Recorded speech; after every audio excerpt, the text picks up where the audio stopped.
جبو دابیکرنا پیدوین جیانا خواه امین حسی و چار کس جمالباتا وی دوی کارگاه بچوک آمده کرنا مونه زمستان دا کار دکه.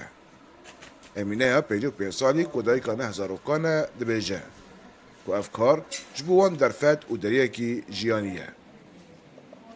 ساعت هفتین دارن و زن هی هفتی کیلوی چید که هشتی چید که شیستی چید که یک به 5 چید که کیلوی جو هزاری که که ملوخی برف که چیکن بامیان چیکن دمسی صوت آنها دمسی فرنگ آنها صوت عسکری نه صوت دولمانن آن کی ویگی چیکن.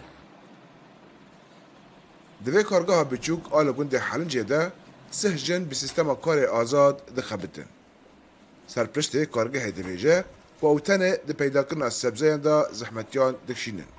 جبرکو ایسال لحرم چادین وان کیمه.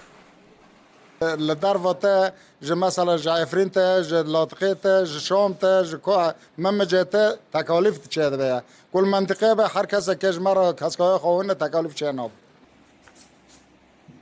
اف پروژه بچوک وکی یکمین ده جوره خواه لکوبانی تیدیتن و برهمین خواه داخلنا اروپایه آبورناس وان وکی درفته کش بو گش کرنا آبوری جواکی و پیدا کرنا درفتن کار دبینن. ده همان دمه ده بازرگان سبزیان جی و یکی وکی درفته که دبینن جبو تشویق کرنا جوتکاران و همی جوره سبزیان بچینن. وام تمني دكجي ملات بر يعني في مشروعية داس بيه بك طبعا ولي مزارع ده اكيد فايده خال مزارع جي وقال جي بي فايده دبينه وتجار جي بي فايده دبينه وباجار جي فايده دبينه طبعا غازن بيتر انه اعتماد بسر نفسي غادن. هریما کوبانی ده سردم رجیم بعض دا جالی آبوری و هاتبو پاشگاه کرن و نهاجی جنبونه درفتن کار و گرانبونه جیان دکشینه. امین حسی هیوی دیگه که اف پروژه بردام بکه و لحریمه کارگه و فابریقه زیادتر بین بکرن. رضوان بیزار دنگ امریکا کوبانی.